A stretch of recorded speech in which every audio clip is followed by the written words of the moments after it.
Isang mapagpalang araw po sa ating lahat, my dear brothers and sisters.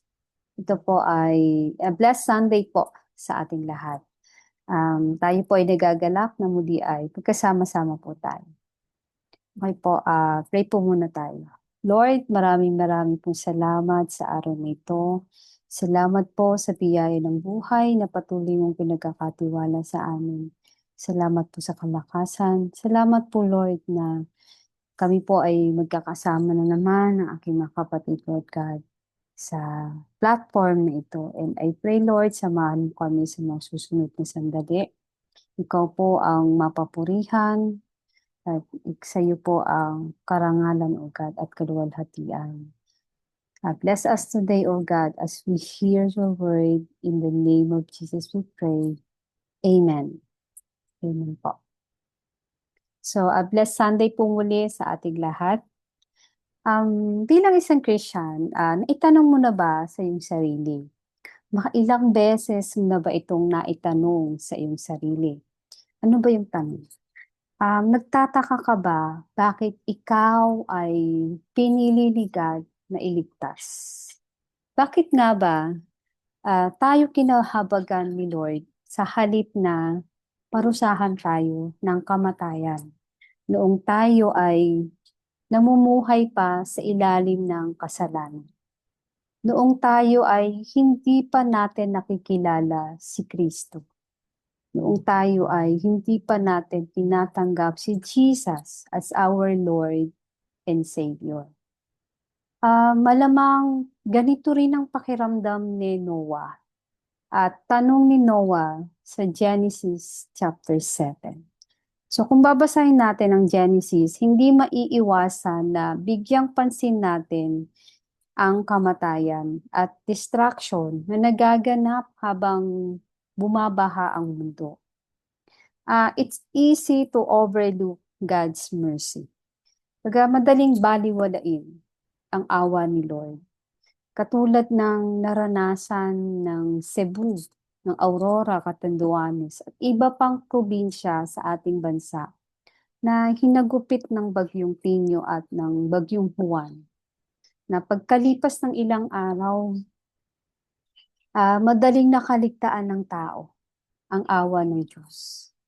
Kung paano sila iniligtas mula sa hagupit ng bagyo, sa malakas na hangin at pagkawasak ng mga ari-arian. Mapapansin mo ba na balik na naman sa dating gawi ang mga tao, na para bagang walang nangyari? Ang naiisip ko nga noong katatapos ng bagyong Juan, I think November 12, yon na umaga pa lang.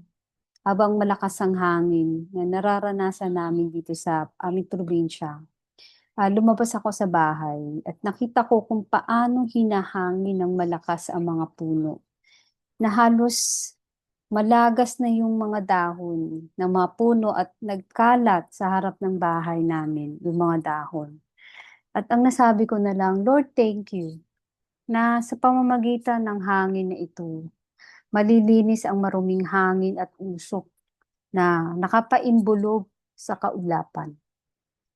Di ba? Kasi, tingnan niyo po, in the midst of great evil, God seeks those who seek His favor.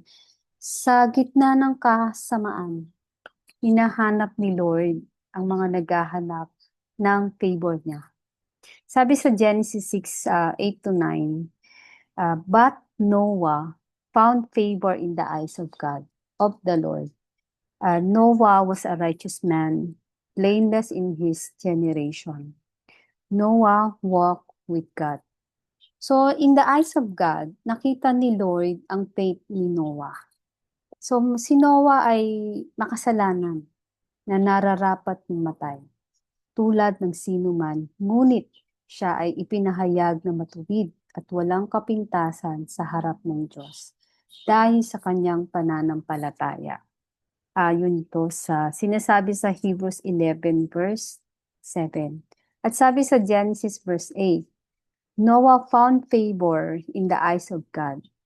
Kung i-stretch natin ito patungo sa New Testament, ito ay nagsasabi ng faith.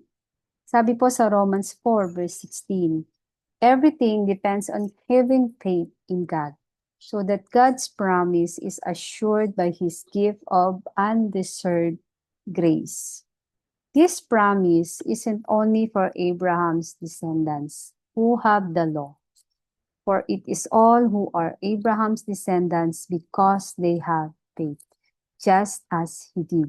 So Abraham is the ancestors of us all.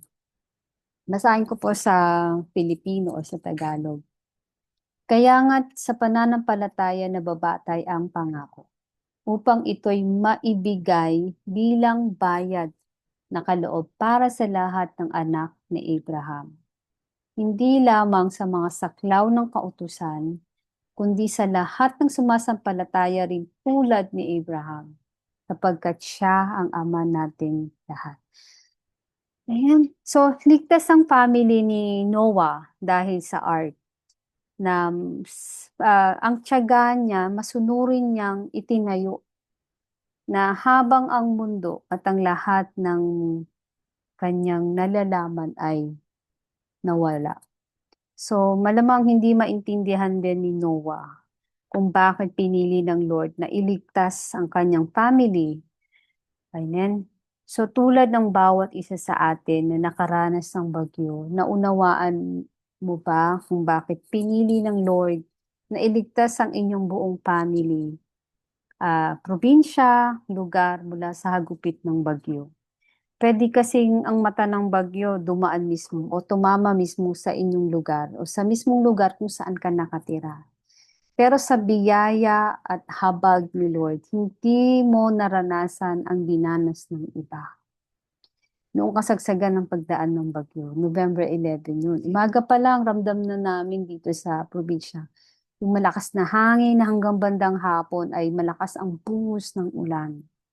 And then, kasabay din na ini-off ang supply ng kuryente sa buong lugar namin. Kaya salamat sa Lord dahil may solar at may power station kami na na-invest a long time ago. So bilang paghahanda sa mga panahon na may bagyo at walang supply ng kuryente.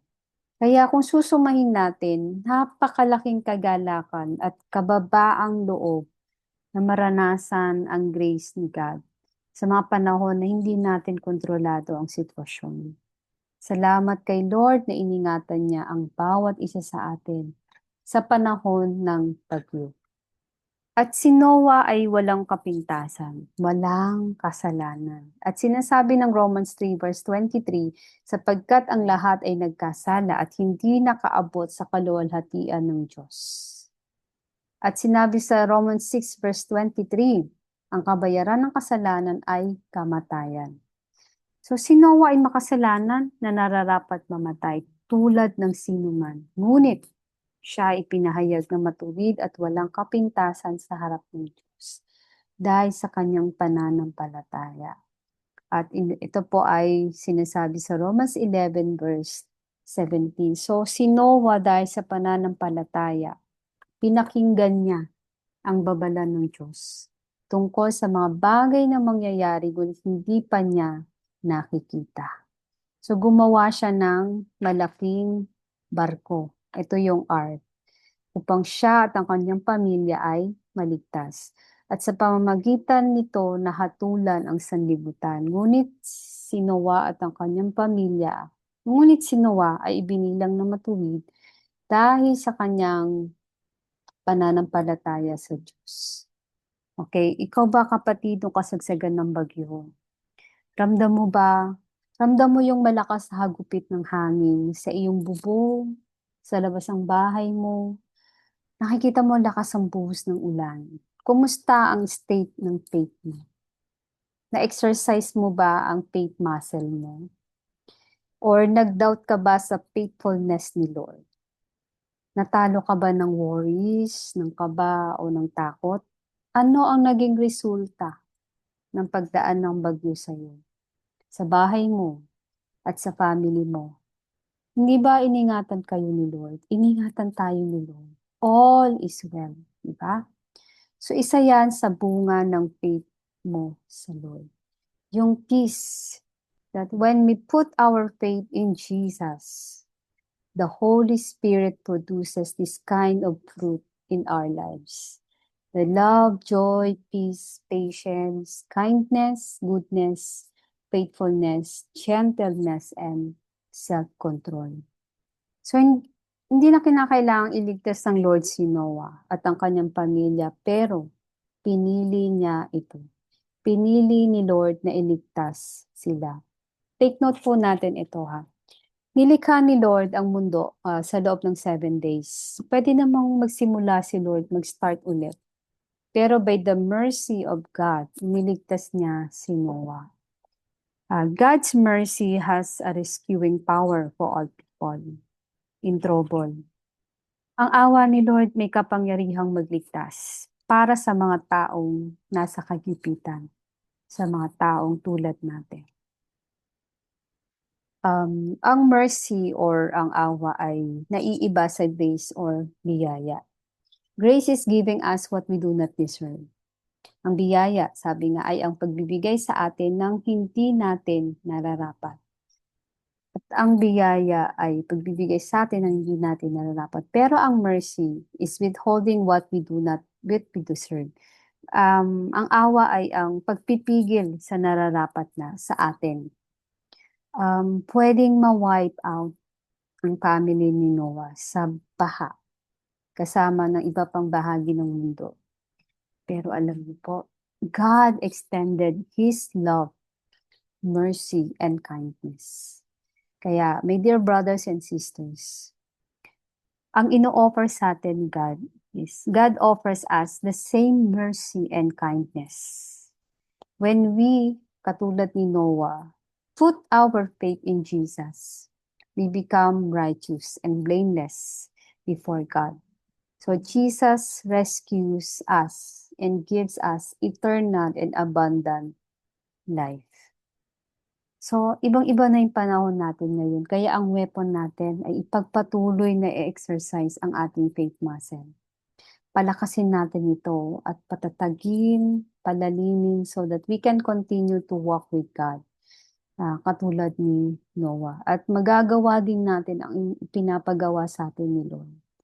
Katulad ng sinasabi sa Genesis 7 verse 5, and Noah did all that the Lord has commanded him. Amen. So, nawa po ay magpaalala po sa atin kung gaano katapat ang Lord sa ating buhay. Amen. At gusto ko pong iwan sa inyo ang sinasabi sa Ephesians 3 verse 18 to 21. Dinadalangin ko na sa pamamagitan ng kanyang espiritu ay palakasin niya ang inyong buhay espiritual ayon sa kanyang kayamanan at kadakilaan. Naway manatili si Kristo sa inyong puso at sa pamamagitan ng inyong pananalig. Dalangin ko na ang pag-ibig ang maging ugat at pundasyon sa lahat ng inyong gawain, upang inyong lubusang maunawaan kasama ng mga hinirang ng Diyos kung gaano kalawak, kataas at kalalim ang kanyang pag-ibig, at naway maunawaan ninyo ang pag-ibig ni Kristo na hindi kayang abutin ng pag-iisip, at sa gayoy mapuspos tayo kayo ng buong katangian ng Diyos. At sa Kanya na makagagawa ng higit pa kaysa maaari nating hilingin at isipin. Sa pamamagitan ng Kanyang kapangyarihan, kumikilos sa atin. At sa Kanya nawa ang kaluwalhatian sa pamamagitan ng Iglesia at ni Kristo Jesus sa lahat ng salinlahi magpakailanman. Amen. Okay po, God bless us all. Happy Sunday po sa ating lahat. Amen po. To God be the glory.